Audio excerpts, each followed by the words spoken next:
صلی اللہ علیہ وسلم کے ساتھ بیٹھ گئی تھی. آپ صلی اللہ علیہ وسلم نے انہیں قرآن سنایا اور اسلام کی دعوت دی. ان کی خوش قسمتی تھی کہ یہودیوں کی دھمکیاں انہوں نے سنے تھی. جب بھی یہود کی ان کے ساتھ لڑائی ہوتی تو وہ انہیں ڈرایا کرتے تھے کہ اللہ کے آخری نبی آنے والا ہے, ہم ان کے ساتھ مل کر تمہارا ایسا قتل عام کریں گے کہ قوم عاد کی طرح تمہارا نشان تک مٹ جائے گا. یہودیوں کی دھمکیاں ان یثربی جوانوں کی سعادت کا ذریعہ بنے. چنانچہ انہوں نے آپس میں سرگوشی کی اور کہنے لگے کہ تم پہچان چکے ہو کہ یہ وہی رسول ہے جن سے یہودی تمہیں ڈرا کرتے تھے.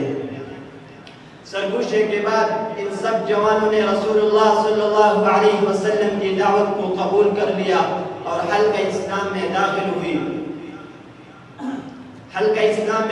ہوئی اور یثرب میں اوس اور خزرج کے درمیان ہونے والی ایک لڑائی میں کچھ دن پہلے ختم ہوئی تھی. کشیدگی ابھی باقی تھی. اسی تناظر میں ان یثربی جوانوں نے کہا کہ ہماری ایک قوم سے دشمنی چلی آ رہی ہے, ہم ان کے ساتھ مل کر ہم حالت جنگ میں ہیں, ہم واپس جا کر ان سب کو آپ کے دین کے طرف بلائیں گے, اگر ان کے سامنے قرآن پیش کریں گے. اگر ایسا ہو گیا تو پھر پورے عرب میں آپ سے کوئی بڑا معزز نہیں ہوگا. یہی واقعہ تھا جو اسلام کی عظمت کے عنوان بنا. ہجرت نبوی کے پیش خیمہ ثابت ہوا اور یہی جوان تھی جن کی برکت سے یثرب مدینہ بنا. ایک کاش آج کے نوجوان بھی ان چیز جوانوں کے نقش قدم پر چل پڑے تو آج بھی دنیا کا نقشہ بدل سکتا ہے.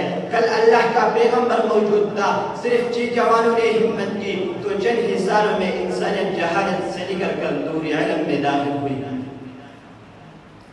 میں اپنے تقریر کو اس شعر پر ختم کرنا چاہتا ہوں.